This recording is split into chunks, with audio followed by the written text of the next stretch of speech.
faith in Him, right? Of our endurance and our love for Him.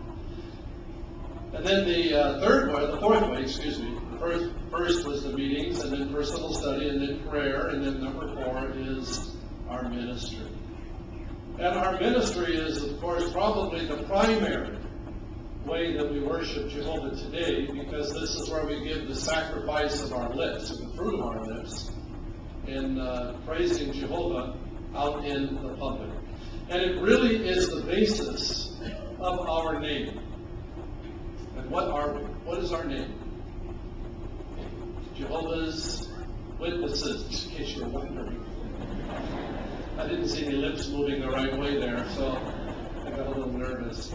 But we are Jehovah's Witnesses. Now, what if we didn't go out and worship Jehovah in the field? Ministry. What would we be? Jehovah's. Yeah? Just some church called Jehovah's. Anybody ever call you Jehovah's? What are you doing, Jehovah's? Actually, in school, they say, you're Jehovah. Yeah, you went to school here locally?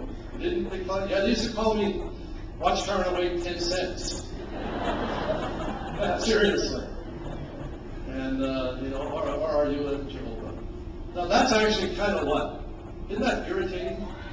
Yeah, someone says, oh, son, you're Jehovah. And you're going, oh, if only. Yeah. Right. I mean, it's very, very irritating not to get the name right. But then if in Jehovah's eyes, the witness is left off of us, then it's not so much irritating as it would be saddening to Jehovah for us not to be doing the witnessing work, the primary way that we worship Jehovah. So remember that. We make it possible for ourselves to conquer the world, right? To praise Jehovah, to make His name known, to do the same things that Jesus did, including helping people to get life.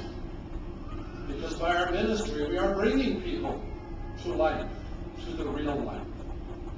But we need to have those 4 ways of worship as a real prominent part of our life. So our meeting attendance, our personal study, our prayer, and the thing that makes you a witness of Jehovah, and that's our ministry. Now, we also need to recognize that the world exerts a real strong influence on all of us.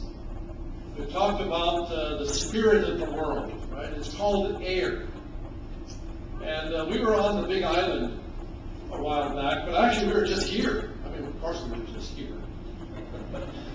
Just this last week, the fog, wasn't that horrible? We were driving down the street, we couldn't even see the end of the road, had all of that fog.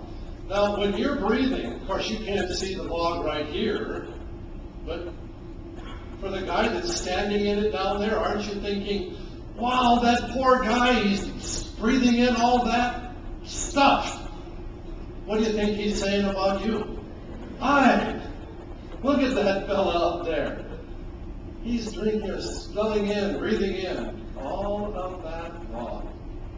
So though you might not notice the fact that you're doing that, you can't really see it right in front of you. The fact of the matter is that you're being affected by it. And if you have asthma or some other kind of a respiratory weakness, when the fog is here, if we have Kona winds, you really know about it, don't you? Well, the same is true with the spirit of the world. It is the dominant attitude exhibited by mankind alienated from Jehovah. Now, from a distance, you'll be able to see how bad it is. But it's just like that fog. See, you're being affected by it, whether you like it or not.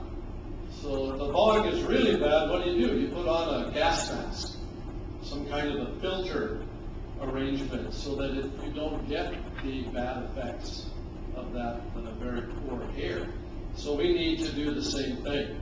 And we do that by training ourselves, as we've learned here at the assembly, to want to have nothing to do with the world and the things in the world that can become evil.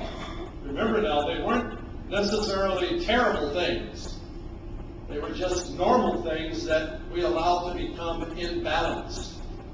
And then they take away our time and our energy from worshiping Jehovah with all that we can possibly give him.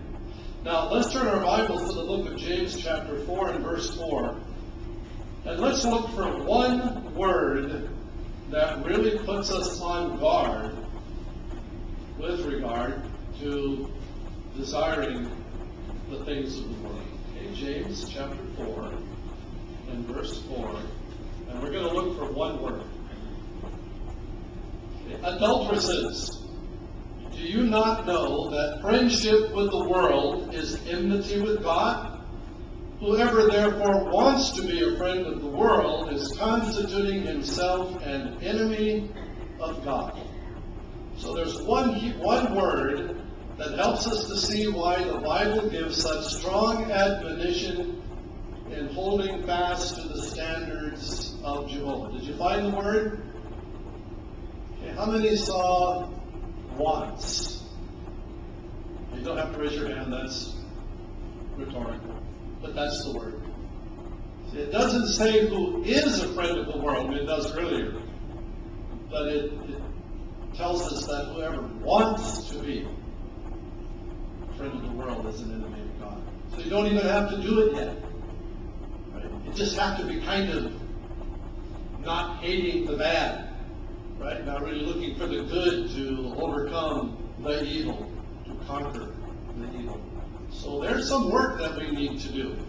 So right now we conquer the world by our reliance on Jehovah and our reliance on his promises, by our zealous preaching activity, by our sticking to the moral standards that the Bible has, and by our steadfast adherence to the direction that we receive from the faithful and discreet slave class and its representatives. That would be the elders and the traveling brothers.